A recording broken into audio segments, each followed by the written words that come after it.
Mary sat on her bed in her small room. The fan above her made a slow noise as it turned. The room was hot, the walls had cracks, and the paint was fading. On her table was an old phone with a broken screen. That phone was her world. Mary was 19 years old. She had just finished secondary school. Her parents did not have money to send her to the university. Her father worked as a driver. Her mother sold vegetables by the roadside. Mary wanted more. She wanted a better life. She wanted to be seen, to be respected, and to be loved. She often scrolled through Instagram and TikTok, looking at the lives of young women who wore expensive clothes, drove big cars, and lived in houses with swimming pools. She said to herself, "I can be like them. I just need to start."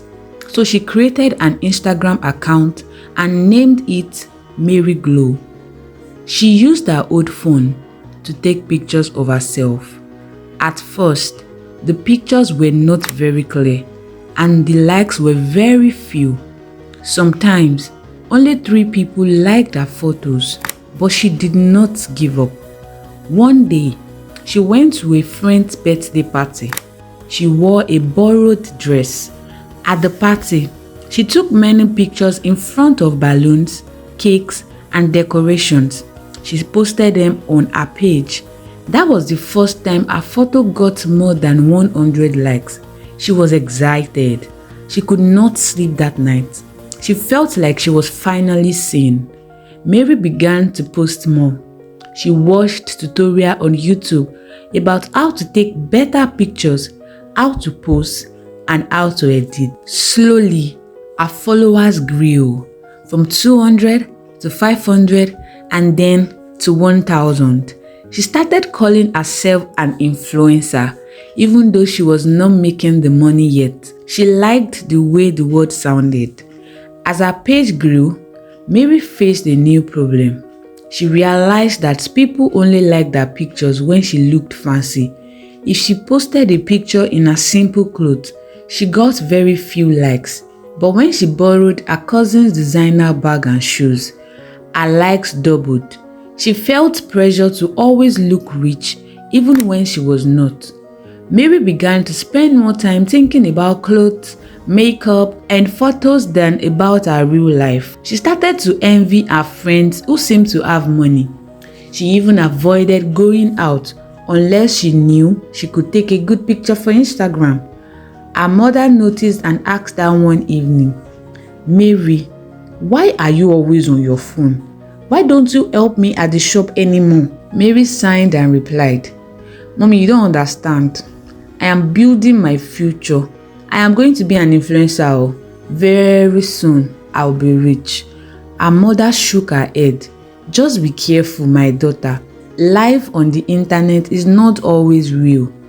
Mary ignored her. Mary's followers grew to 10,000. She was proud. She felt she had finally arrived. But there was a problem. She still had no money. So she started borrowing clothes, shoes, and bags from her friends. Sometimes she lied that she needed them for a wedding. In truth, she only needed them for pictures. She would dress up, take many pictures, post them slowly over weeks, and then return the clothes. One time, she even snuck into a luxury hotel lobby just to take pictures. She pretended she was staying there. Her followers believed her. Many left comments like, "Wow, you are living the life." Mary smiled when she read those comments, but inside, she felt empty. She knew it was all fake. One morning, Mary received a message on Instagram.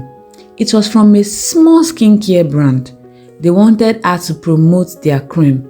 They promised to pay her 50,000 naira. Mary was so happy. She danced in her room. This was her first deal.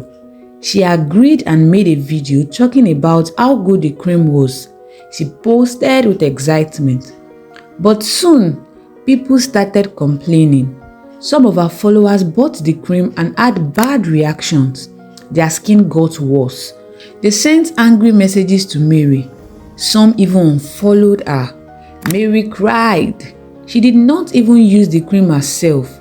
She only wanted the money. Despite the setback, Mary continued.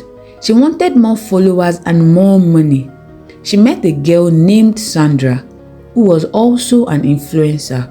Sandra had more followers, more clothes, and more connections. Mary admired her. Sandra invited Mary to a party in the city. At the party, there were rich men, flashy cars, and free drinks. Mary felt like she had entered another world. Sandra whispered to her, "If you want to grow fast, you have to know the right people. These men can sponsor your lifestyle. They will buy you phones, clothes, and even pay for trips. All you need to do is to be friendly with them." Mary understood what Sandra meant. She felt uncomfortable, but the temptation was so strong. That night, a man offered to buy her a new iPhone if she spent time with him. Mary thought about it all night. Her old phone was broken. She wanted better pictures. She wanted to look like a real influencer. The next week, she accepted his offer.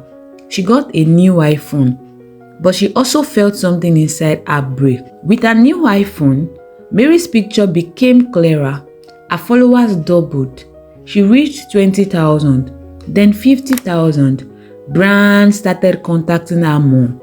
She began to travel, to attend events, and to post pictures in expensive restaurants. People in her neighborhood looked at her with respect. Some even asked her for advice. But Mary's secret deals with men grew. Every trip, every new outfit had a price. Her mother noticed the sudden change. One night she asked, "Mary, where is all this money coming from?" Mary replied sharply, "Mommy, I told you I'm an influencer. Brands are paying me. Stop worrying." Her mother wanted to believe her, but deep down she was not convinced. One day, Mary posted a picture of herself in front of a luxury car. She claimed it was hers. The picture went viral. But a week later, the truth came out. The car belonged to another influencer who called her out online.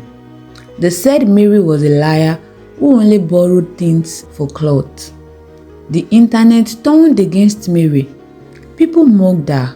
They called her fake, hungry for attention and desperate. Mary lost thousands of followers in days. Brands that once wanted to work with her cut her off. She cried every night. She felt like her whole life was crumbling. Mary sat in her room one night, staring at her phone. The screen was filled with hateful comments. She whispered to herself, "Is this the life I wanted? To lie? To beg? To sell myself for likes?" She remembered the first day she created her account. She remembered the joy of her first 100 likes. But now, none of it mattered. She was tired. She looked at her mother, who still worked out every day at the vegetable shop. Her father still drove his old taxi. Mary realized she had gained nothing real. Mary decided to step back from social media. She deleted many fake pictures. She wrote a post telling the truth about her journey. She admitted that she had lied, borrowed, and made mistakes. She apologized to her followers. Some people respected her honesty. Others still mocked her. But Mary felt lighter. She started helping her mother at the shop again. She also found a small job at a local radio station, managing their social media in a more honest way. Mary still posted sometimes, but this time she showed her real life, simple clothes, simple meals, simple joy. Her page grew slowly, but this time it felt real. And she learned that being an influencer had a cost, not just money, but also dignity, peace, and even safety. She almost lost herself chasing likes. Now she knew better. Mary's story shows the hidden truth of social media. behind the filters and bright pictures. Many influencers face pressure, lies, and pain. The price of fame is often higher than people think.